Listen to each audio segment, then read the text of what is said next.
సవతిచెల్లి కిరాతకం రెండో భాగంలో కళ్ళు తిరిగి పడిపోయిన గోపయ్య పెద్ద కూతురు శాంతి ఎంతకూ కళ్ళు తెరవకపోవడంతో కంగారుపడిన గోపయ్య పక్కింటి రానక్కను పిలుస్తాడు. శాంతి అలా అవ్వడానికి కారణమైన రెండో కూతురు మాలినిని చెంపమీద గట్టిగా కొడతాడు గోపయ్య. దాంతో మాలిని బయట ఉన్న కట్టెల పొయ్యి దగ్గర కూర్చుని ఉంటుంది. శాంతిని చూసిన రానక్కకు కూడా పరిస్థితి ఏమీ అర్థం కాకపోవటంతో ఊరిలో ఉన్న చిన్నపాటి క్లినిక్ దగ్గరికి తీసుకుని వెళ్ళి చూపించుకుని ఇంటికి బయలుదేరుతాడు గోపయ్య. ఆ తర్వాత ఏం జరిగిందనేది ఈరోజు మనం సవతిచెల్లి కిరాతకం 3వ భాగంలో తెలుసుకుందాం. భుజం మీద ఎత్తుకొని శాంతిని తీసుకుని ఇంటికి వస్తాడు గోపయ్య. గోపయ్యకు చేతిలో నిప్పుకర్ర పట్టుకొని నిలబడిన మాలిని కనబడుతోంది. గోపయ్య మాలినిని చూసి ఇలా అంటాడు.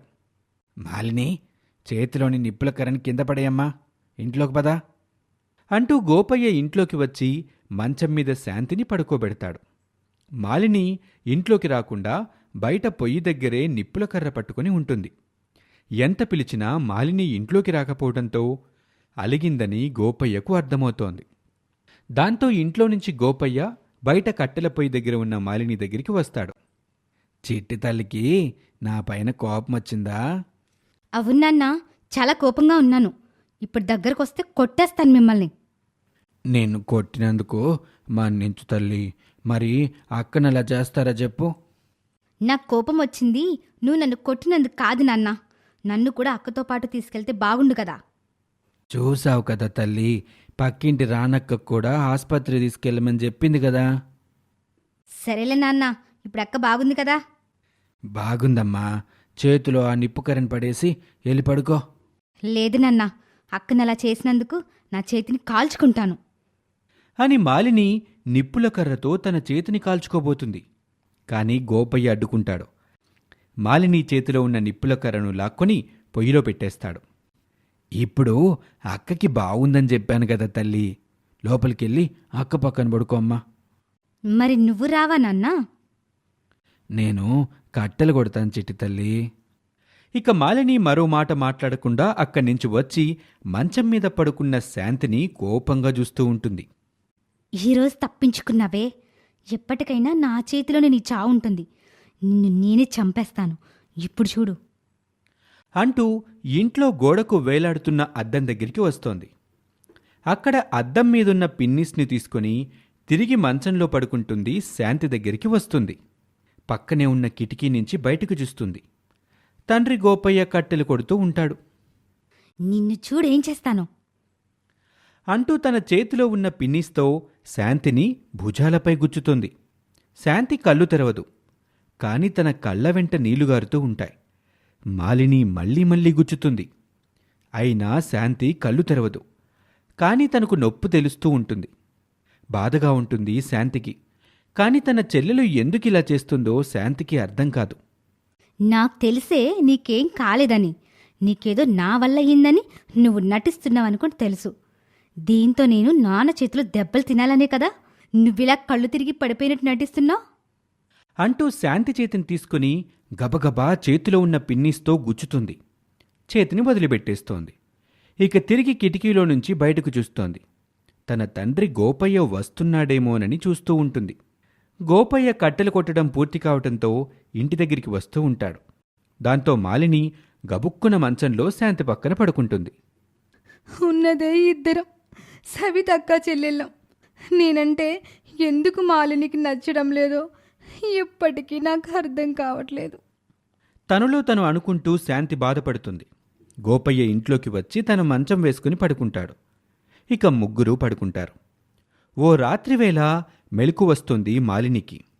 లేచి మంచం మీద శాంతి పక్కనే కూర్చుంటుంది.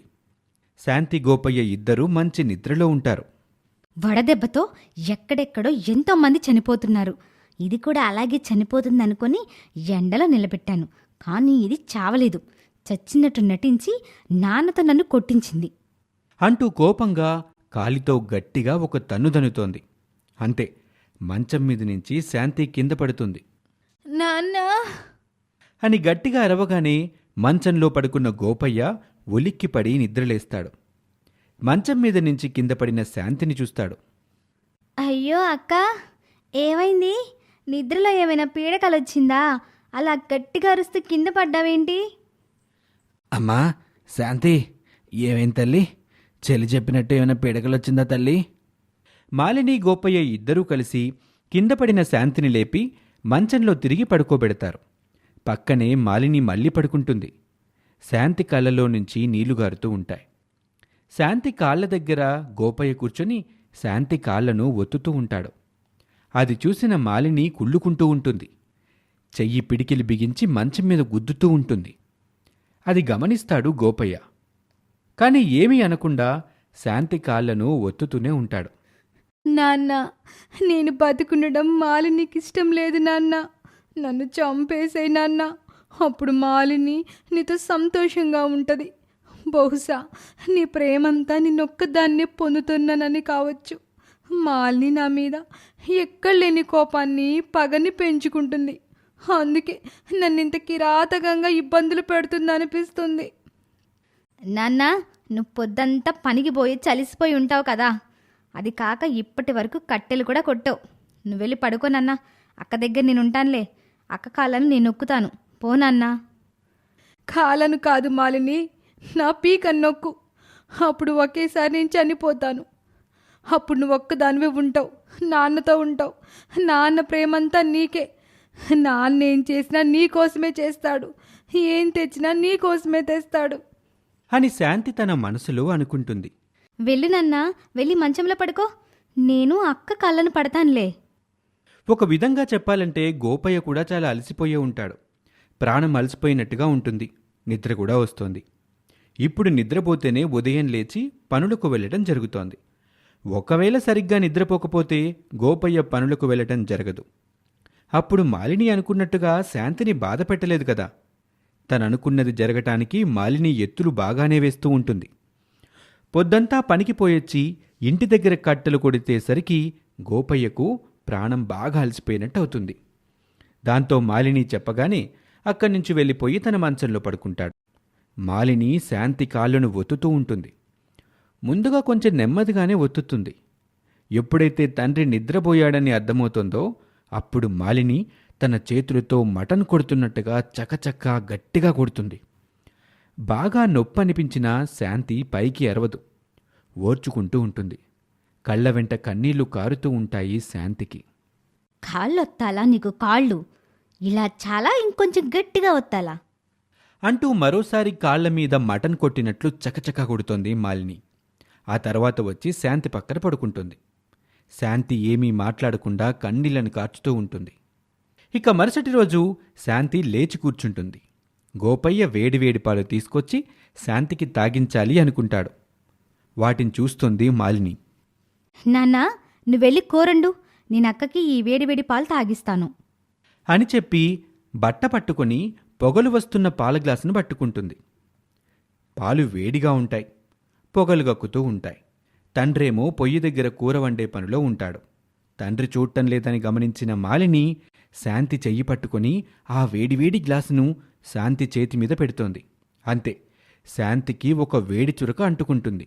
అక్కడ వెంటనే శరీరం నల్లగా ఎర్రగా కమిలిపోతుంది. కానీ శాంతి అరవదు. మరొక చేతితో తన నోటిని మూసుకుంటుంది. అది చూసిన మాలిని నవ్వుకుంటుంది. పాలు వేడిగా ఉన్నాయక్క, ఇంకా చల్లారలేదా? నేను చల్లారబెడతాను చూడు. ఇలా చేస్తే తొందరగా పాలు చల్లారుతాయి అంటూ తన కాలితో శాంతి కాలును ముందుకు జరిపి వేడివేడి పాలు కొన్ని పోస్తుంది. శాంతి గబుక్కున తన కాలుని లాక్కుంటుంది. అంతే, ఆ వేడిపాలు మాలిని కాలు మీద పడతాయి. మాలిని కాలు కాలిపోతుంది. ఇక కోపంగా శాంతి ఒక చేతిని ముందుకు చాపి ఆ వేడివేడి పాలన్నీ ఆ చేతి మీద పోస్తుంది మాలిని. శాంతికి మంటవుతూ ఉంటుంది, నొప్పొస్తుంది. అయినా సరే శాంతి భరిస్తూనే ఉంటుంది. గ్లాసులోని పాలు అయిపోవటంతో మాలిని గ్లాసును కింద నేలకు గట్టిగా కొడుతుంది. అది చూసిన శాంతి ఆవేశంగా కొట్టడానికి మంచం మీద నుంచి లేస్తోంది. చెయ్యెత్తుతుంది శాంతి. మాలిని ఒక్కసారిగా కంగారు పడుతుంది.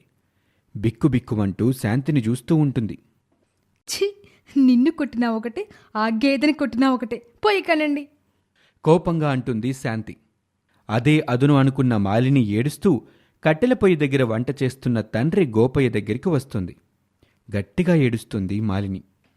నాన్న, అక్క పాలు తాగకుండా వేడి వేడి పాలు నా మీద పోసించూడు. నా కాళ్ళు చేతి ఎలా కాలాయో, ఎర్రగా ఎలా కందిపోయాయి చూడు నాన్న. అక్క మీద కూడా వేడి వేడి పాలు పడ్డాయి నాన్న. ఎర్రగా కమిలిన చేతిని చూస్తూ ఉంటాడు తండ్రి గోపయ్య. ఇక అప్పుడే గోపయ్య దగ్గరికి శాంతి వస్తోంది. చూడు నాన్న, మాల్ని చెప్పేవన్నీ అబద్ధాలే. మాల్ని కావాలని వేడి వేడి పాలు నా చేతి మీద పోసి, పైగా నేను పోసానని ఎంత అబద్ధం చెప్తుందో చూడు నాన్న.